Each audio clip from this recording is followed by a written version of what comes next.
नमस्कार, आप देख रही हैं KH लाइव हिमाचल। मैं आपके साथ सुनैना कश्यप। दर्शकों, आज दिन रविवार का है और वक्त शाम की चाय का। हर बार की तरह रविवार को पूरे हिमाचल प्रदेश में हफ्ते भर में क्या सियासी सुर्खियां रही है, इस बारे में आपके साथ चर्चा करते हैं। और इस चर्चा के लिए आज हमारे साथ मौजूद है हमारे न्यूज रूम से हमारे मुख्य संपादक प्रदीप चौहान सर। सर, स्वागत है आपका। बहुत बहुत धन्यवाद सुनैना, और दर्शकों का बहुत बहुत स्वागत जी सर, देखिए, आज की जो ये चर्चा है उसकी शुरुआत हम कांग्रेस से करना चाहेंगे। और क्योंकि कांग्रेस का जिक्र हम कर रहे हैं तो राहुल गांधी के एक बयान से हम अपने दर्शकों को भी रूबरू करवाना चाहेंगे कि उन्होंने गुजरात के अधिवेशन में एक बयान दिया कि जिलावार जिन विधायकों के, जिन मंत्रियों की परफॉर्मेंस बेहतर रहेगी, आगे भी उसी के मुताबिक उन्हें जिम्मेवारियां सौंपी जाएगी। तो राहुल गांधी के इस फॉर्मूले का असर हिमाचल प्रदेश में कितना पड़ेगा? देखिए सुनैना, राहुल गांधी जो अधिवेशन के बाद दोबारा गुजरात गए 2 दिन के लिए, वहाँ उन्होंने एक चीज़ बड़ी स्पेसिफिकली बोली। सवाल ये उठता है कि जो उन्होंने वहाँ फार्मूला बोला है, फार्मूले की बात की, अगर वो फार्मूला क्या हिमाचल में लागू होगा, और अगर लागू होगा तो उसका क्या असर होगा। तो पहले फार्मूला लोगों को बताना ज़रूरी है कि राहुल गांधी ने क्या फार्मूला दिया। राहुल गांधी ने कहा कि कांग्रेस अब उन बड़े नेताओं का जो है वो पूरा हिसाब किताब रखेगी, जहाँ जहाँ हमारी सरकार बनेगी उन्हें मंत्री पद नहीं मिलेगा जिनके ज़िले में पार्टी की परफॉर्मेंस अच्छी नहीं रहेगी। उन्होंने कहा, सपोज़ कीजिए किसी ज़िले में 6 सीटें हैं और कांग्रेस को सिर्फ 1 या 2 सीट मिलती है, तो उस ज़िला का जो बड़ा नेता है उसे मंत्रिमंडल में जगह नहीं मिलेगी। तो इस हिसाब से सवाल ये उठता है कि अभी हिमाचल प्रदेश की जो कैबिनेट है, इसमें 5 मंत्री शिमला लोकसभा संसदीय क्षेत्र से आते हैं। और इस बार जो लोकसभा चुनाव हुए हैं, शिमला संसदीय सीट कांग्रेस हार गई, इनफैक्ट चारों ही हारी। और उस वक्त तो लोकसभा इलेक्शन के वक्त, अगर मैं गलत नहीं हूँ, तो 3 संसदीय वो भी थे, CPS भी थे, मोहनलाल ब्राक्टा और अपने दून वाले, और एक जो है शायद अर्की वाले, हाँ, संजय अवस्थी। तो 8 इतने बड़े नेता एक पार्लियामेंट्री कॉन्स्टिट्यूंसी से, उसके बावजूद आप वो हार जाते हो। तो क्या राहुल गांधी जो फार्मूला वहाँ दे रहे हैं, उस फार्मूले को लेकर हिमाचल में कुछ बदलाव होगा? सवाल ये है। अगर वो फार्मूला यहाँ भी लागू होता तो फिर उस हिसाब से तो शिमला संसदीय क्षेत्र से जो 5 मंत्री हैं उसमें से बहुत सारे लोगों की छुट्टी हो जाएगी। दूसरा सवाल, उन्होंने वहाँ कहा कि बहुत सारे हमारे सीनियर नेता ऐसे हैं जो कहते तो सीनियर नेता हैं अपने आप को, लेकिन अपना बूथ भी नहीं जिता पाते। तो मुझे नहीं मालूम, अभी मेरे पास आंकड़ा नहीं है, लेकिन अगर यहाँ पर लोकसभा चुनाव के दौरान जितने ये 5 मंत्री हैं, इनके बूथ का आंकड़ा निकालेंगे तो फिर उस बूथ में भी अगर जो कमज़ोर पाए जाएंगे, क्या उनकी कैबिनेट से छुट्टी होगी? सवाल ये है कि अगर फार्मूला पर लागू आप कहते हो पूरे देश में लागू करने के लिए, तो एग्जाम्पल सेट करना तो फिर आपको वहाँ पड़ेगा ना जहाँ आपकी सरकारें हैं।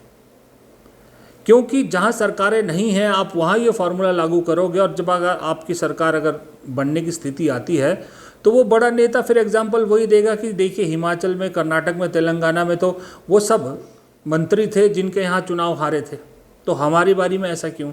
तो एग्जाम्पल अगर सेट करना है तो फिर आपको इन राज्यों से सेट करना पड़ेगा। और अगर एग्जाम्पल सेट करना है तो ये मान के चलिए, फिर मुझे लगता है 5 में से कम 3 मंत्रियों की छुट्टी हो जाएगी।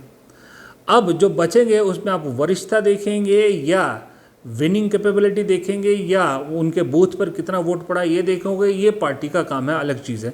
लेकिन इतना ज़रूर है कि ये फार्मूला जो है राहुल गांधी का, ये खतरे की घंटी है बहुत सारे मंत्रियों के लिए। और जो बनने वाले मंत्री हैं, जो कैबिनेट एक्सपेंशन अगर होता है, कैबिनेट में बदलाव होता है, जो बनने वाले हैं उनमें से भी बहुत सारे लोगों के लिए ये खतरे की घंटी, क्योंकि जिस आधार पर मंत्रियों की कुर्सी जाएगी वही आधार उनके लिए भी लागू होगा जो मंत्री बनना चाह रहे हैं। क्योंकि लोकसभा चुनाव तो 4 सीटों पर हारी है कांग्रेस, तो ये भी देखा जाएगा ना कि उनके यहाँ जो बनना चाह रहे हैं या जिनको बनाने की पार्टी सोच रही है, उनके यहाँ पर रिजल्ट कैसा रहा है।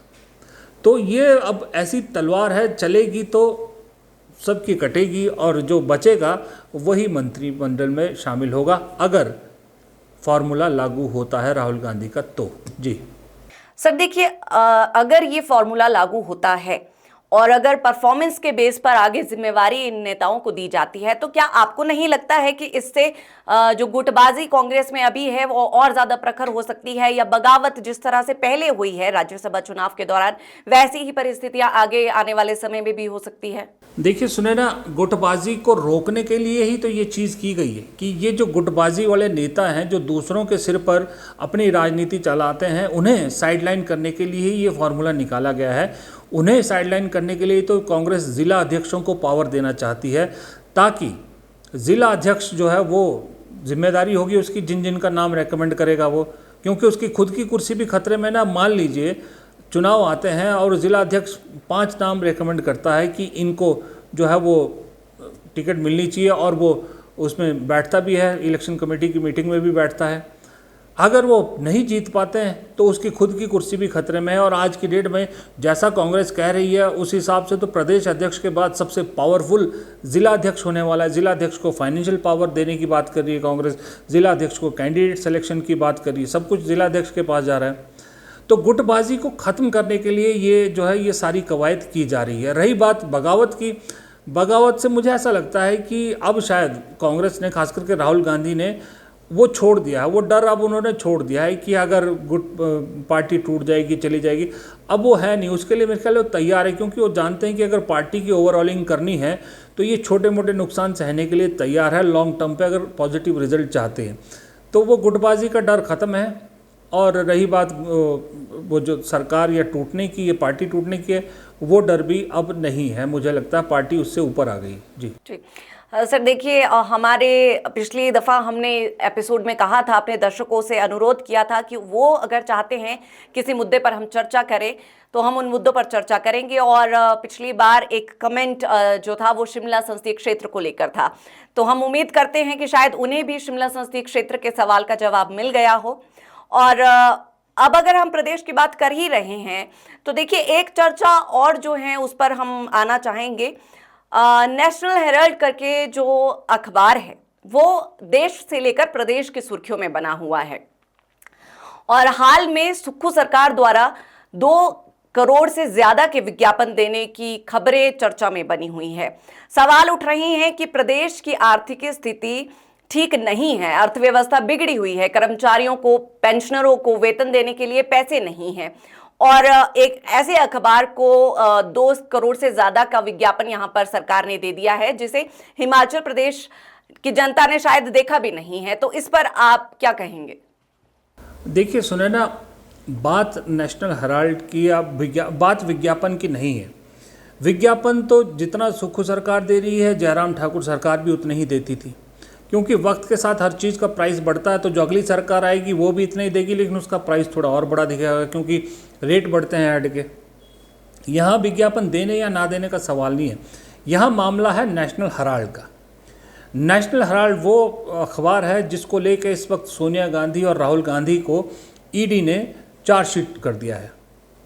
25 तारीख से सुनवाई होनी है, और ये अखबार कांग्रेस से जुड़ा हुआ है।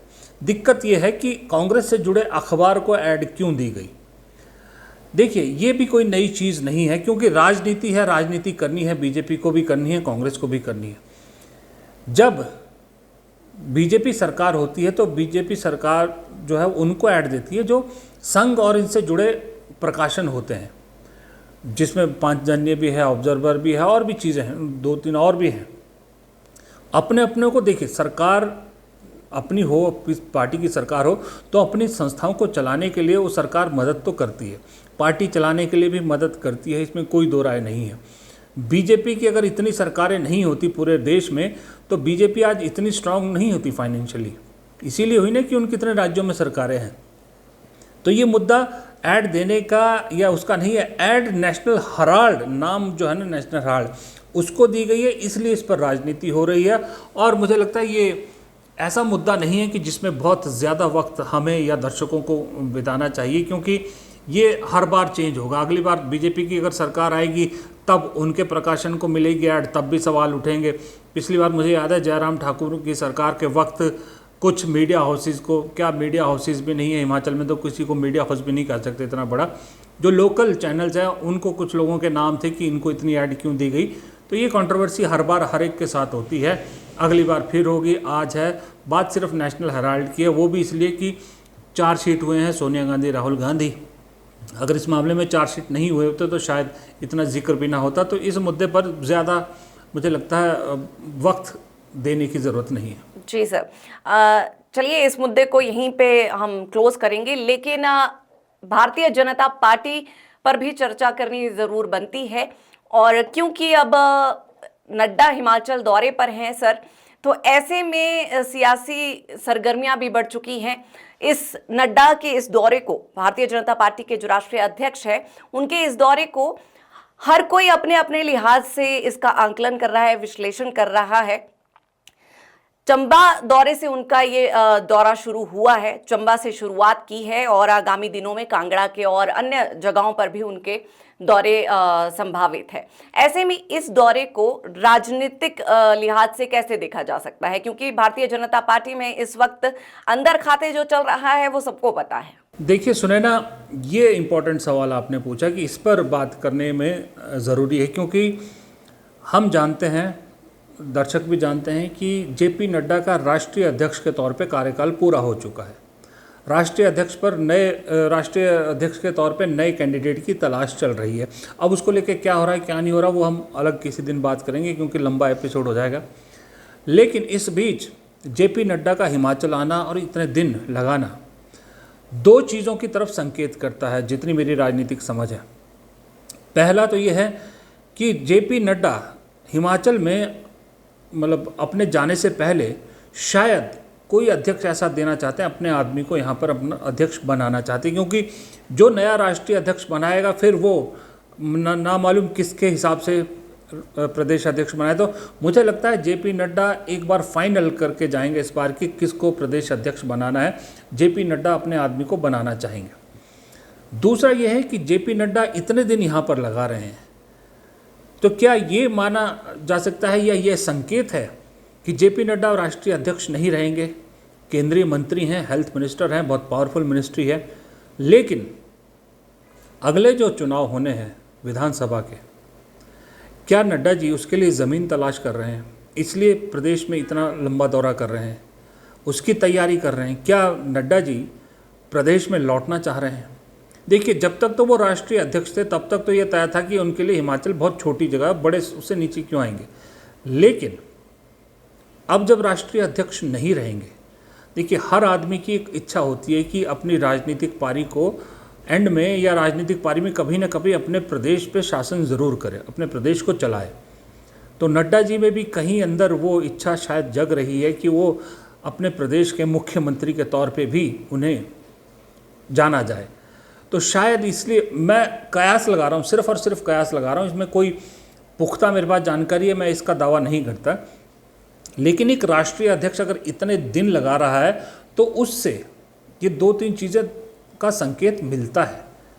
यही संकेत है कि नड्डा जी शायद अपनी राजनीतिक ज़मीन ढूंढ रहे हैं हिमाचल में फिर से वापसी के लिए, या फिर वो अपने साथ साथ अपने बेटे के लिए भी राजनीतिक ज़मीन तलाश कर रहे हैं कि अपने बेटे को किस ज़मीन पे उतारा जाए। उसके लिए ज़मीन तलाश रहे हैं, क्योंकि बिलासपुर उनका गढ़ है, बिलासपुर में वो जो है वो जमे हुए हैं अभी। लेकिन पिछली बार के चुनाव में बिलासपुर में उनका दम अच्छा खासा लग गया था, ये भी किसी से नहीं छुपा है। तो एक शायद हो सकता है बेटे की लॉन्चिंग के लिए, अगर जो सुना है कि उनके बेटे जो है वो राजनीति में आना चाहते हैं, अगर लगा रहा हूँ बहुत बड़ा, अगर वो आते हैं तो उनके लिए एक सेफ ज़मीन ढूंढने की तलाश है। तो ये तीन चीज़ें हैं जिसको आप इस चीज़ से जो है वो जोड़ सकते हैं जेपी नड्डा के इस इतने लंबे टूर को। जी सर, देखिए आपने जैसे बताया कि अभी ये कयास ही है और सियासत संभावनाओं का ही खेल है, लेकिन अगर ऐसा होता है कि नड्डा हिमाचल लौट आते हैं तो क्या नड्डा सर्वमान्य होंगे? जिस तरह से भाजपा गुटों में बटी हुई है, क्या नड्डा उनको एकजुट करने में कामयाब होंगे? देखिए सुनैना, ये जो गुटबाजी और ये सब ना, ये सिर्फ कांग्रेस के लिए है।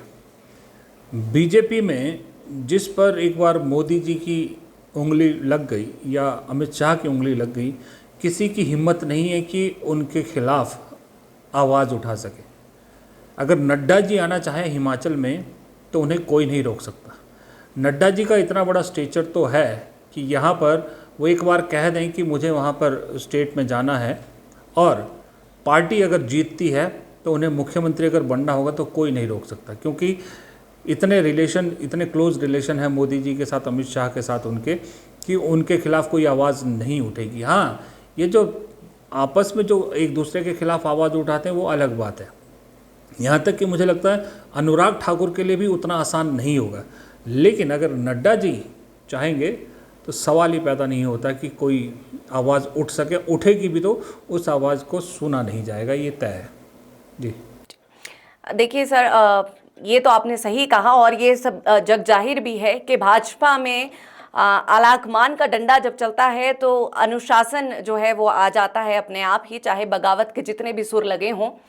और हिमाचल प्रदेश में भी ऐसे आने वाले समय में ऐसा देखा जा सकता है, इसमें कोई दो राय नहीं है। फिलहाल मुझे लगता है कि आज की जो ये चर्चा थी वो काफ़ी थी, क्योंकि जो हफ्ते भर में सियासी हलचल रही है उसके बारे में एक एक कर हमने आज चर्चा की है, और आपने भी पूरा अच्छे से एक्सप्लेन किया है। हमारे दर्शक भी समझ पाए होंगे कि हिमाचल प्रदेश के सियासत में इन दिनों चल क्या रहा है। खैर, ये जो चर्चा थी इसे हम यहीं पर विराम लगाना चाहेंगे इस पर, और आप सभी से भी हमारा अनुरोध रहेगा कि जिस तरह पिछली बार आपने हमारी वीडियो को खूब प्यार दिया था, कमेंट आपने खूब किए थे, इस तरह इस बार भी इस वीडियो पर आप अपनी राय ज़रूर शेयर करें कि कौन से मुद्दे पर आप चाहते हैं कि हम सर से उस पर डिस्कस करें, वो आप ज़रूर बताएं। और सर, आपका भी अपना कीमती समय हमें देने के लिए आपका बहुत बहुत एक चीज़ और सुनना कहना चाहूँगा। एक दर्शक से उन्होंने बहुत अच्छा लंबा चौड़ा मैसेज भेजा था मुझे भी कि सुक्खू सरकार के व्यवस्था परिवर्तन पर भी एक बार ज़रूर बात करें। तो मैं उनको कहना चाहूँगा कि एक एपिसोड हम उन पे भी ज़रूर बनाएंगे, लेकिन थोड़ा सा वक्त दीजिए, थोड़ा सा, क्योंकि तैयारी करनी पड़ती है हर एपिसोड की, और जो उस हफ्ते की ताज़ा कुछ बड़ी खबर होती है उस पर बात करनी होती है। तो जैसे ही मौका मिलेगा सुक्खू सरकार के व्यवस्था परिवर्तन को लेकर भी हम एक एपिसोड ज़रूर आपके सामने लाएंगे। तब तक हमें आप देखते रहिए, लाइक करते रहिए, वीडियो को शेयर करते रहिए, चैनल को यूट्यूब पे सब्सक्राइब करते रहिए, फेसबुक पे फॉलो करते रहिए। बस यही गुजारिश कर सकते हैं। जी सुनैना जी, बहुत बहुत शुक्रिया सर आपका कीमती समय देने के लिए। बहुत बहुत धन्यवाद। Thank you.